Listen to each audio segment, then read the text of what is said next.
इसका मुझे बहुत दुख है कि मेरे मॉम डैड नहीं है, और जो भी है मेरे गार्डियंस, मेरे बड़े भाई मेरा रजिस्ट्रेशन सर ने बात किए थे असेंबली में, और अल्लाह का शुक्र है वो मुद्दा लागू भी हुआ और उसका वैलिड GR भी अभी निकला हुआ है। तो उसके तहत मेरा अभी फर्स्ट ईयर MBBS में स्टूडेंट हो गया, 0 फीस ट्यूशन फीस। आदाब नाजरीन, नवा न्यूज़ में आपका इस्तकबाल है। मैं हूं आपका मेज़बान वसीम संजर। इस वक्त हम मौजूद है गोवंडी के बैगनबाड़ी इलाके में। आज हम जिस स्टूडेंट से आपकी मुलाकात करने जा रहे हैं वो स्टूडेंट बहुत ही ख़ास है। इस स्टूडेंट का नाम याकूब अंसारी है और ये नौजवान बच्चा ये MBBS की पढ़ाई कर रहा है। आइए इस ख़ास मुलाकात में हम आपकी मुलाकात कराते हैं याकूब अंसारी से। याकूब, हमारे चैनल में आपका इस्तकबाल है। याकूब, सबसे पहले तो आप ये बताएं, आप कहाँ रहते हैं, आपने अपनी बेसिक एजुकेशन किस तरह से की, इस बारे में पहले बताएं। अस्सलाम वालेकुम, मेरा नाम अंसारी याकूब है और मैं गोवंडी बैगनबाड़ी कमला रामनगर इलाके में रहता हूँ। और मेरी क्वालिफिकेशन 12th तक है, और 12th के बाद मैंने नेट की प्रिपरेशन शुरू की। तो इसके बाद मैंने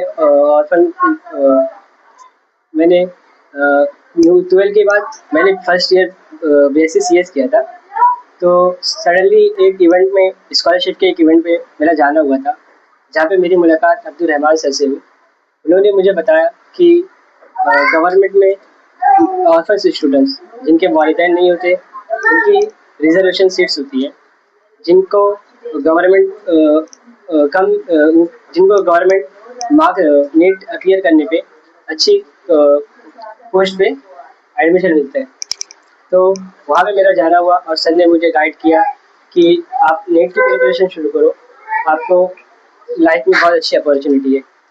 याकूब, सबसे पहले तो जहाँ तक हमारी बात हुई, आपने बताया कि आपने जो है बेसिक एजुकेशन यानी 1ली से 10वीं तक आपने उर्दू मीडियम में पढ़ाई की थी। तो वो कौन सा स्कूल था वो बताएं, और उसके बाद में जब आपने 11वीं और 12वीं साइंस में किया तो वो कौन सी लैंग्वेज में थी, ये बात बताएं। मैंने 1ली से 10वीं अंजुमन भैरव इस्लामिक उर्दू गोवंडी में जो है, और 10वीं के बाद मैंने 11th 12th साइंस से किया था डॉक्टर बाबा साहब अम्बेडकर चैम्बर में। फिर उसके बाद मैंने BSc CS स्टार्ट किया था। 10वीं में आपके क्या परसेंटेज थे और 12वीं में परसेंटेज क्या थे? 10वीं में मेरे परसेंटेज 78.40 थे और HSC के परसेंटेज मेरे 60% थे। यानी आपने जो है उर्दू मीडियम से पढ़ाई की है, लेकिन इंग्लिश मीडियम होने के बाद में भी आपने फर्स्ट क्लास जो है मार्क्स हासिल किए थे। अच्छा, उसके बाद में आपने क्या किया, BSc CS में एडमिशन लिया, और जैसा कि आपने बताया कि उसके साथ ही नीट की प्रिपरेशन के लिए आपने कोशिश की। तो नीट की प्रिपरेशन के लिए आप कैसे पढ़ाई करते थे, ये बताएं।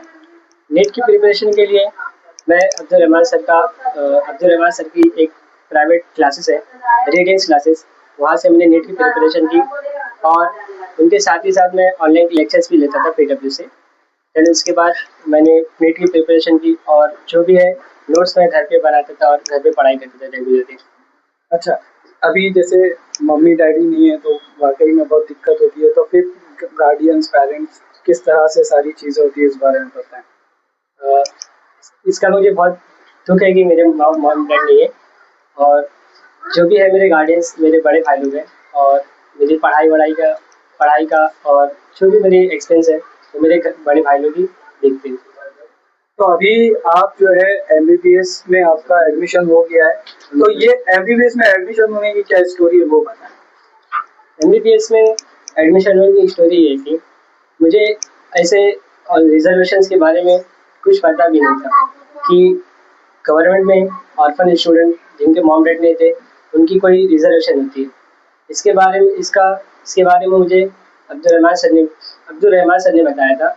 अब्दुल रहमान सर ने बताया था कि ऑर्फन स्टूडेंट का रिजर्वेशन होती है, जिसकी वजह से गवर्नमेंट में उनको एक पर्टिकुलर सीट्स दिया जाता है।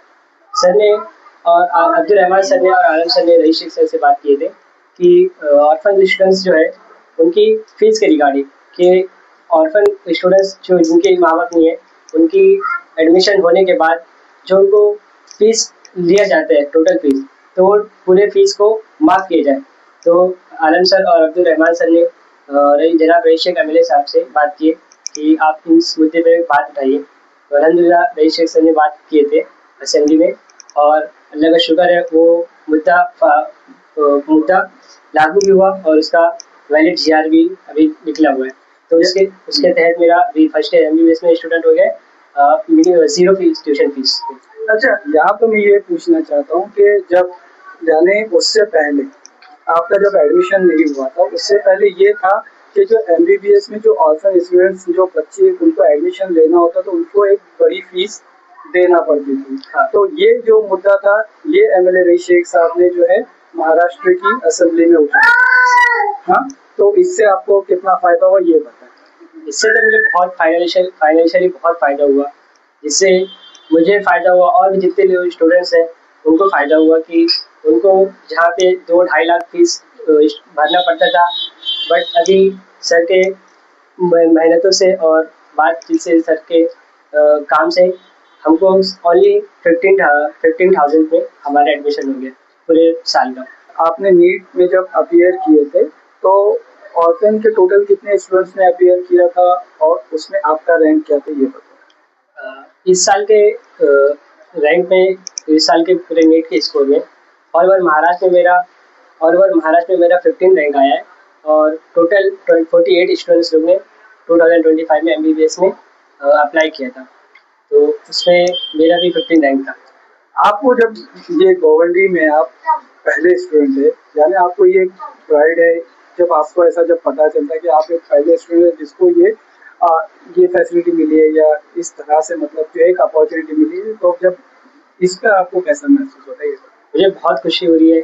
मैं चाहता हूँ कि मैं एक बेहतरीन डॉक्टर बन के अपनी जो गोवंडी है उस गोवंडी में जो भी अवेयरनेस, जो भी गोवंडी है और जो भी यहाँ पे गरीब लोग हैं उन लोग की हेल्प कर सकूँ, और अपनी नॉलेज से उनको हेल्दी रख सकूँ। और जो भी स्टूडेंट्स लोग हैं, ऑर्फन स्टूडेंट्स हो गए और भी तरह तरह के स्टूडेंट्स हैं जो जिनके ख्वाब बड़े हैं और वो पढ़ना चाहते हैं, बट बहुत सारी रीज़न्स की वजह से वो पढ़ नहीं पाते, तो मैं चाहता हूँ कि उनको मैं बहुत अच्छे तरीके से उनकी हेल्प कर सकूँ।